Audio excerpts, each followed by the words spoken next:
Bonjour à tous et bienvenue sur Chess Me. Je vais commenter, enfin analyser avec vous la partie numéro 32.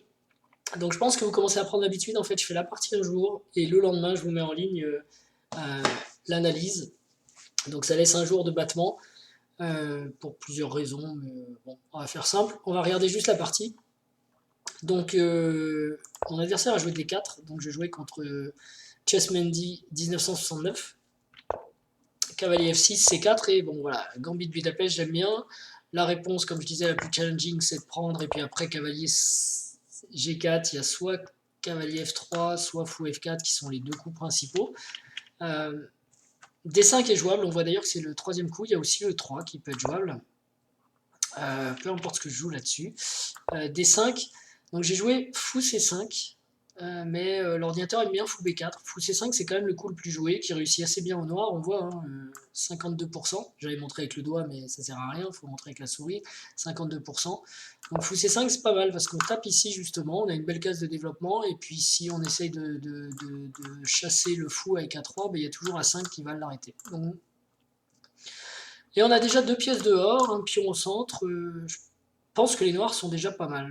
L'évaluation de l'ordi reste favorable aux blancs, en proposant cavalier C3 pour le développement. Mais il propose cavalier C3, regardez bien, suivi par fou B4, ce qui est totalement ordinateur comme coup. En phase de début et de développement, un homme qui a joué fou C5 ne va pas jouer au coup d'après fou B4. Alors je me demande bien d'ailleurs, après cavalier C3, genre petit roc, le coup qu'on a envie de jouer, ce qu'il propose, bah, vous voyez, son évaluation, elle tombe à 0, en fait, on va dire, hein, pour être simple. On peut considérer que les noirs ici ont quasiment déjà presque égalisé, enfin quasiment ont égalisé à ce stade. Enfin je pense, je suis pas un expert, mais j'ai l'impression que ça va quoi. Moi j'ai des pièces dehors, pas lui. Et il a joué fou G5, qui est un coup qui paraît logique parce que ça cloue et puis on a envie de jouer genre cavalier. Alors attendez, on va arrêter un petit peu toutes ces flèches.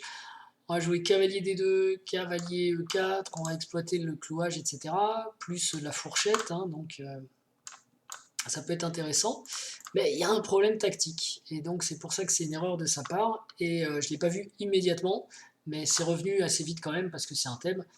Il y a un petit problème, c'est que après fou prend F2, échec, on gagne un pion, parce que si le roi part en D2, bah merci pour le pion, et s'il prend la pièce, et ben on a une découverte en G4 ou en E4, et boum, la dame peut reprendre le fou est en l'air derrière, il n'est pas défendu. Donc ça je l'ai vu, je l'ai bien joué. Et j'ai joué cavalier E4 et l'ordi hurle à la gaffe.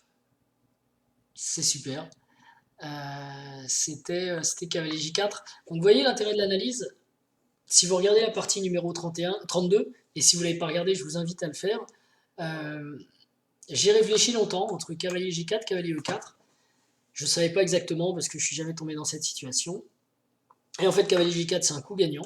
Et cavalier E4, c'est une gaffe. Et j'ai joué la gaffe. Et évidemment, j'ai envie de dire, mais c'est à ça que ça sert l'analyse. C'est de m'en rendre compte, parce que sinon, la fois suivante, j'aurais joué cavalier E4 les yeux fermés, en me disant, ah, j'ai fait ça la dernière fois. Pourquoi c'est une bonne idée en plus? Parce que ça menace de mater le roi qui va se mettre en E1. Après, dame prend G5 et dame E3. C'est la réflexion que j'avais. Mais apparemment, vous voyez, l'ordi dit, c'est une gaffe. Alors, pourquoi c'est une gaffe, ça on va le voir. Lui, il dit qu'il faut jouer cavalier G1, échec, prendre avec la dame. Là, j'avais peur de cavalier F3, mais sur cavalier F3, j'ai donc dame E1, qui menace une fourchette. Il faut que la dame bouge pour pas être fourchettée. Et échec, roi se sauve. Ok, on a déroqué, et après, on va se développer. Donc on joue juste sur le fait qu'on a gagné un pion, et déroqué l'adversaire. Ce qui l'évalue quand même à moins 5. Hein. Gros avantage, parce que le roi, il est très faible, etc. C'est super. Je ne vais pas aller plus loin dans la variante, parce qu'on s'éloigne des capacités, on va dire, humaines. Et je vais regarder pourquoi mon cavalier E4, qui me paraissait si bien, était une erreur. Alors j'avais vu ça, et là-dessus je m'étais dit, bon bah je joue cavalier prend G5, et puis j'ai gagné un pion. Mais il y a H4, comme le dit l'ordi, hein, là je vous dis que les trucs de l'ordi, et en fait mon cavalier a plus de cases. Au secours. Alors je m'en serais peut-être rendu compte de ça, et effectivement il faut jouer ça, le roi prend, et il faut essayer de le mater. Alors il nous dit c'est nul, parce que lui il est un ordinateur, il va réussir à s'en sortir, mais je pense qu'entre humains, cette position elle est quand même intéressante, parce que il va falloir quand même sortir le roi de l'histoire. Peut-être D6 menace tout de suite mat, il faut qu'il se sauve. Fou échec, il y a E4, ok, il se sauve. Mais ça se joue, je sais pas exactement. Alors dame G6, il nous dit pour éviter que le roi se sauve tout de suite. Et répéter, ok. Donc ça, c'était totalement raté de ma part. Roi E3, j'en ai parlé, mais j'avais dit cavalier prend et j'avais pas vu H4. C'est H4 le coup que j'ai raté. Et mon adversaire l'a raté aussi, puisqu'il a gaffé en jouant Dame E1. Et d'un seul coup, ça va à nouveau mieux pour moi. Donc gaffe dans le début, intéressant. Là, j'ai joué le bon coup. Et j'ai regardé les stats, du coup, c'est la seule... lui, il a fait des erreurs, mais moi, c'est la seule chose que j'ai fait. Hein. 0 imprécision, 0 erreur, une gaffe, on vient de le voir. C'est de jouer cavalier E4 échec. Sinon, c'était parfait. Dame G5, donc cavalier F3 qui est coup naturel, il l'a joué vite. Cavalier H3 plus recommandé, alors c'est vrai, ça remplit le même office, ça attaque la dame, mais en même temps ça défend F2, donc il n'y a plus de menace de mat avec dame E3, vous voyez. Donc c'était curieusement cavalier H3 un coup plus actif que cavalier F3. Là je peux jouer dame E3, ce que j'ai pas manqué de faire, je menace mat, faut qu'il fasse quelque chose. Il a dame C2, et il a, comme il a joué, dame D3. Bon, dame C2, c'est un meilleur coup, c'est vrai. Je ne l'ai même pas considéré, parce que ça défend, enfin ça donne une case de fuite au roi, et en même temps ça défend la case C1, donc j'ai pas dame C1. Et donc ici, bon, l'ordi propose F5, sans doute pour défendre le cavalier. Peut-être on peut jouer E6, mais bon, on a une super position, ça va. Dame D3, c'est plus embêtant, parce que j'ai dame C1, bien joué de ma part, je l'ai vu. Très bien là, et donc... Alors j'ai regardé un moment ça, mais j'avais peur de cavalier D2, et d'un seul coup, je suis pas bien, ça s'est attaqué. Enfin, je suis pas bien. Je suis toujours gagnant, mais je peux prendre plus de matériel que ça dans la variante dame prend D1. Roi prend D1 et cavalier F2. Je vérifie juste ici en fait que l'ordi dit que j'ai joué les meilleurs coups. Ici, évidemment, il aurait dû prendre. Au moins, il prend un pion. Mais bon, il a presque une tour de retard, vous voyez, sur l'évaluation, il est à moins 5. Sur cavalier E5, ouais, j'aurais sûrement joué E6 pour le repousser. Et ensuite on se développe et puis on aura une qualité de plus quoi. Au lieu de ça il a joué G3. J'ai hésité à jouer E4, enfin j'ai hésité, j'en avais parlé. Mais bon pour moi E4, cavalier G5, c'est pas évident. J'ai cherché plutôt à défendre et en fait pour moi ça c'est un coup de développement, c'est mieux ce que j'ai joué, parce que ça permet de sortir une pièce. Et c'est toujours ça de prix quoi. Fou G2 et donc évidemment je peux prendre le pion qu'il m'a donné. Et du coup, je reste avec un gros avantage. J'ai une qualité plus de pions. Fou G4, c'était sûrement un bon coup, mais j'ai préféré roquer d'abord. Je pense que ça change pas grand-chose à l'histoire. Cavalier C3. Alors ouais, ici j'avais un problème avec cavalier A6 ou fou D7, etc. Il y a une sorte d'embouteillage parce que ça m'embête qu'il joue cavalier B5 parce que je vais pas pouvoir défendre ici. Alors l'ordi propose ça, qu'est-ce qui se passe sur cavalier B5 en fait? Il repousse avec A6, on prend le pion et après on finasse pour essayer de prendre son cavalier. Ok, la menace c'est B6. Pas mal. J'ai pas vu ça. Alors, vous voyez, ça c'est le genre de truc, je pense qu'on peut le voir en partie lente. Quand on a une heure pour 20 coups, ce genre de choses. En 15 minutes, 15 secondes, c'est plus délicat. Franchement, avec l'avantage que j'avais, je me suis dit A6, ça doit passer. Et c'est pas très grave. Effectivement, c'est 5 ce genre de coup, mais bon, on reprend et ça devrait bien se passer quand même. Roi F2, alors là, c'est le désespoir en fait. Hein. Le plan des blancs, c'est d'essayer de prendre un pion ici et peut-être d'arnaquer. Ok, il faut attaquer le roi, il a raison, de toute façon, le désavantage matériel, mais ça n'ira pas au bout. Alors, j'analyse mes parties, je vous ai dit que j'analysais toutes mes parties, je mets toutes mes parties en ligne, qu'elles soient bonnes ou mauvaises, les victoires, les défaites, les joueurs plus forts, les joueurs plus faibles. Et de la même façon, je vous ai dit qu'il faut analyser ces parties, donc je vous montre comment je regarde avec l'ordinateur ma partie, au moins pour en retenir quelque chose. Parce qu'après, j'ai vu un commentaire dernièrement et j'ai répondu, j'aurais peut-être même pas dû répondre, c'était t'analyses une partie qui sert à rien, t'aimes bien faire le fanfaron. Et ben non, parce que c'était, je crois, la partie, je vais vous dire, c'est pas je crois, je sais quelle partie c'était le